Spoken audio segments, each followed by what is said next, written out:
After maintaining for days that there was no evidence that one of its missiles had struck a Boeing 737-800 minutes after it took off from Tehran on Wednesday with 176 people on board, Iran admitted early on Saturday that its military had accidentally shot down the passenger jet. The military blamed human error. In a statement, it said Ukraine International Airlines Flight 752 had taken a sharp, unexpected turn that brought it near a sensitive military base. In post on Twitter, Iran's foreign minister, Mohammad Javad Zarif, apologized but appeared to also blame American adventurism for the tragedy, writing, "Human error at time of crisis caused by U.S. adventurism led to disaster."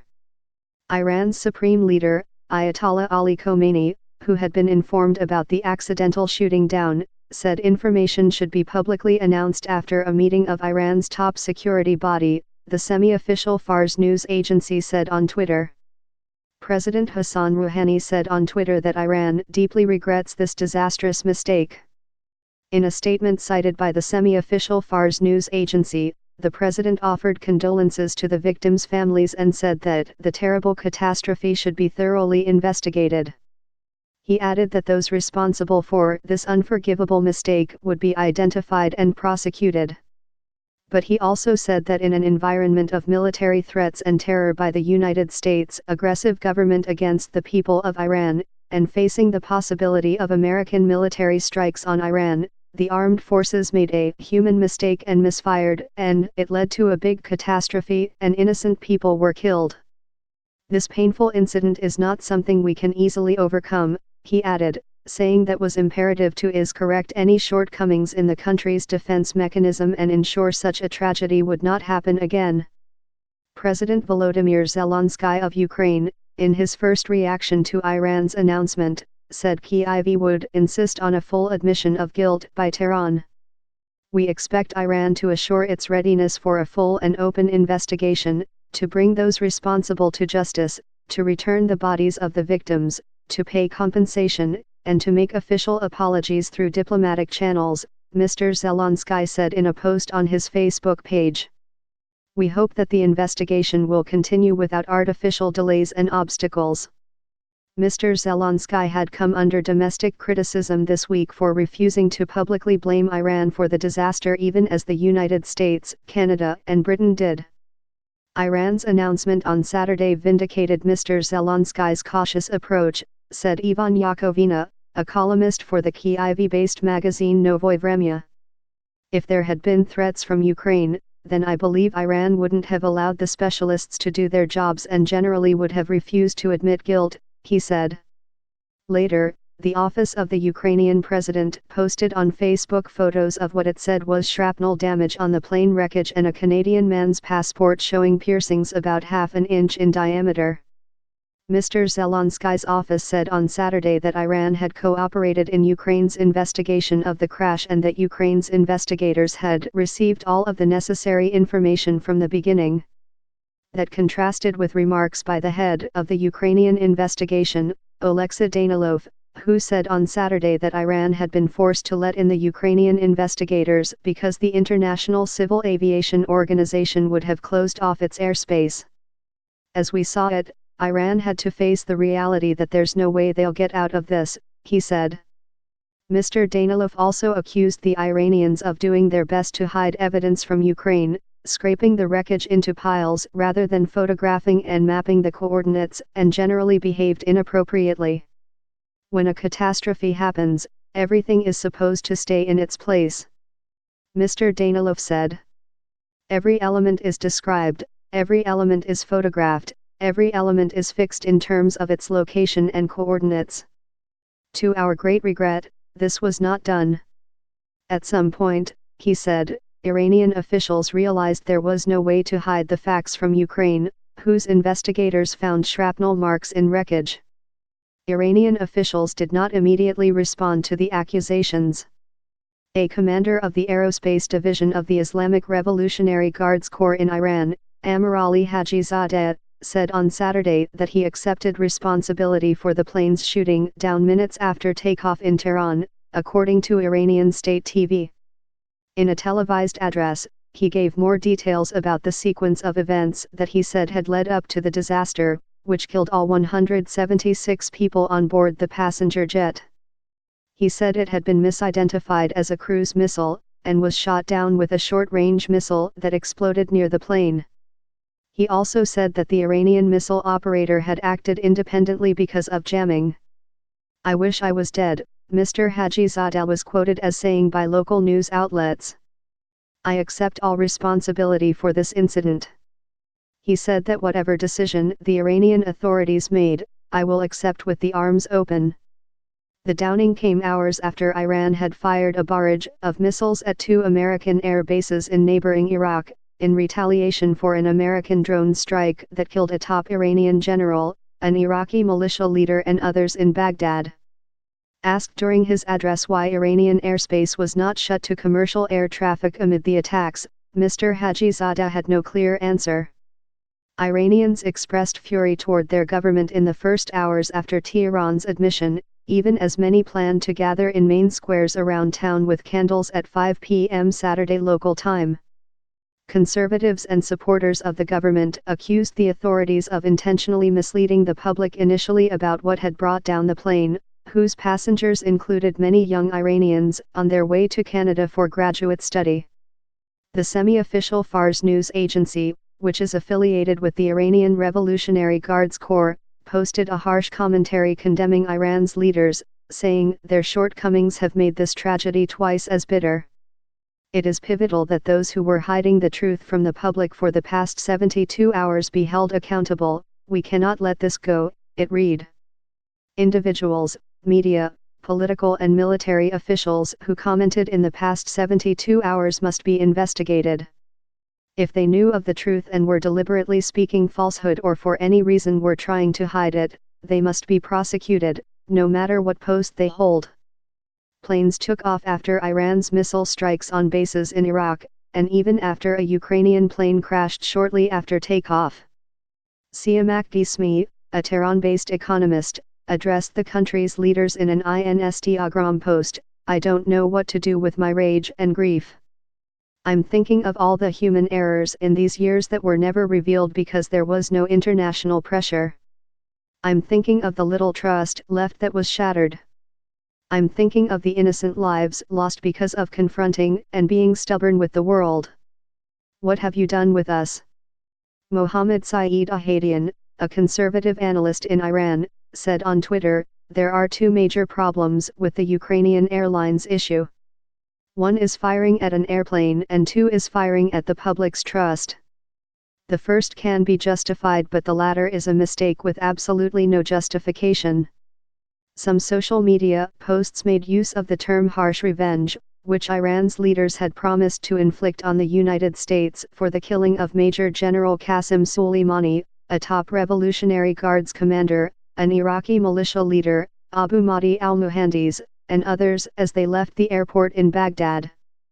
The general's killing sent shockwaves through the Middle East and led to calls for revenge in Iran, as well as a vote by Iraq's parliament to oust American troops from that country. Mojtaba Fathi, an Iranian journalist, wrote on Twitter, "They were supposed to take their harsh revenge against America, not the people."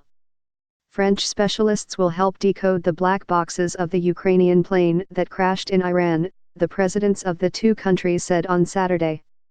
President Emmanuel Macron of France told his Ukrainian counterpart in a telephone call that France had also started a formal procedure to begin an international investigation. Macron agreed to visit Kyiv as well. International pressure had been building on Iran to take responsibility. American and Allied officials had said that all intelligence assessments indicated that surface-to-air missiles fired by Iranian military forces had shot down Ukraine International Airlines Flight 752. Hours after the crash, Ukraine International Airlines officials had consistently ruled out pilot error or mechanical problems as the cause of the crash. They had said the Boeing 737-800, which was less than 4 years old, was helmed by some of the airline's most experienced crew. "We never thought for a second that our crew and our plane could have been the reason for this terrible, horrific aviation catastrophe," the airline's president, Yevgeny Idikny, said in a Facebook post on Saturday after Iran's admission. "These were our best young men and women. The best." In Kyiv on Saturday, officials from Ukraine International Airlines pushed back forcefully on the Iranian government's assertion, even as it acknowledged shooting down the plane, that the pilots shared blame for flying off route. "Iran should take full responsibility," they said. Even in the statement of Iran there is a hint that our crew was acting independently, or that it could act differently, the airline's director, Yevgeny Idikny, said. "Unfortunately, we have to acknowledge that our plane was in the wrong place at the wrong time. This could have been any plane. The crew had no warning before leaving Tehran," the official said. The plane took off as Ukrainian flights from Iran had dozens of times before, and followed the same departure routes as airliners leaving that night, Igor Sosnovsky, the airline's vice president for flight operations, told journalists. "There was no deviation from any routes that some are hinting at," he added. The crew maintained normal radio contact with the tower in Tehran, he said, and followed a standard departure procedure for the airport. After reaching an elevation of 6,000 feet, the pilots were instructed to make a slight northerly turn. In the last communication, he said, one pilot simply read back this instruction from the tower, saying, "Turn and climb." Addressing criticism that the airline should not have sent a plane to Iran at all, in light of tensions in the region, the official said it was Iran's responsibility to close airspace if it intended to fire missiles. There was also veiled criticism of the Iranian investigation, which the Ukrainians have been reluctant to discuss while their team is on the ground in Iran. Mr. Idikny, the airline director, said, "We have noticed some oddities and irregularities." There was no immediate reaction from the United States to Iran's admission, but Secretary of State Mike Pompeo had been the first American official to publicly confirm the intelligence assessments. "We do believe that it's likely that the plane was shot down by an Iranian missile," Mr. Pompeo said at a briefing at the White House announcing new sanctions against Iran on Friday. President Justin Trudeau of Canada, who has said his country expects to play a big role in Iran's investigation of the airliner crash that killed 63 Canadians even though the two nations do not have diplomatic ties, said on Saturday that accountability was needed after Iran's admission, according to a statement from his office. "Our focus remains closure, accountability, transparency and justice for the families and loved ones of the victims," the statement said. "This is a national tragedy, and all Canadians are mourning together. We will continue working with our partners around the world to ensure a complete and thorough investigation, and the Canadian government expects full cooperation from Iranian authorities." The 176 people who died on the flight included 57 Canadians, many of them students or faculty at the University of Alberta in Edmonton. About 27 residents of Edmonton were on the plane. In Canada, Iranians are comparative newcomers, most arrived after the 1979 Islamic Revolution. Today, by some counts, Canada has the third largest number of expatriate Iranians in the world and its universities are a top destination for Iranian graduate students. Konstantin Kosachev, the head of the Foreign Relations Committee in the Russian Senate, said Iran's admission showed the downing of the plane had been a tragic incident and should not lead to further escalation between Iran and the West. "It was a tragic incident, people cannot be returned," Mr. Kosachev told the Interfax news agency. "The admission of error, although not immediately, an expression of condolences is sufficient to be accepted. With this, the incident should be closed. All sides should learn lessons from what happened," he said. Mr. Kosachev also pushed back on reports that the missile used to strike the plane had been Russian-made. He did not deny the missile's origin, but rejected any Russian responsibility for what had happened. "At the height of this tragedy," he said, "it is absolutely immoral." American intelligence officials have said that a Russian-made missile system designated SA-15 by NATO and known in Russia as the Tor struck the civilian airliner shortly after takeoff. The Tor system is a mobile missile launch system, with 8 missiles carried on either a tracked vehicle or a truck. The vehicles can operate without relying on other air defense infrastructure. They carry both a radar to detect targets and a launch system. The low to medium altitude missiles were developed by Soviet engineers in the 1970s as a so-called lower-tier air defense weapon. Russia sold the Tor systems to Iran in 2005 as part of a $1 billion arms deal and over the objection of American diplomats.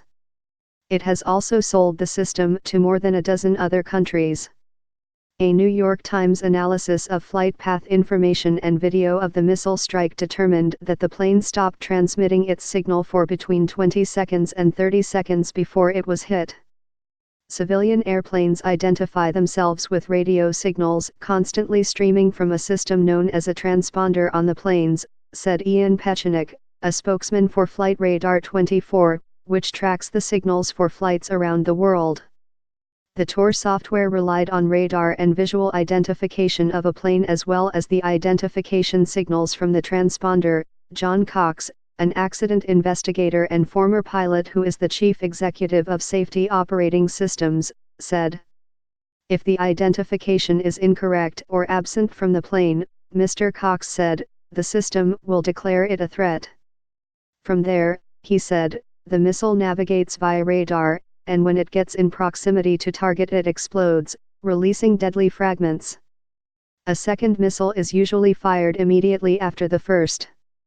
At that point, the plane, in flames, glided down to its demise. Reporting was contributed by Farnaz Fasahi, Anton Troyanovsky, Ian Austin, Andrew E. Kramer, James Glanz, Malachi Brown, Christian Trebert and Ivan Nechepurenko.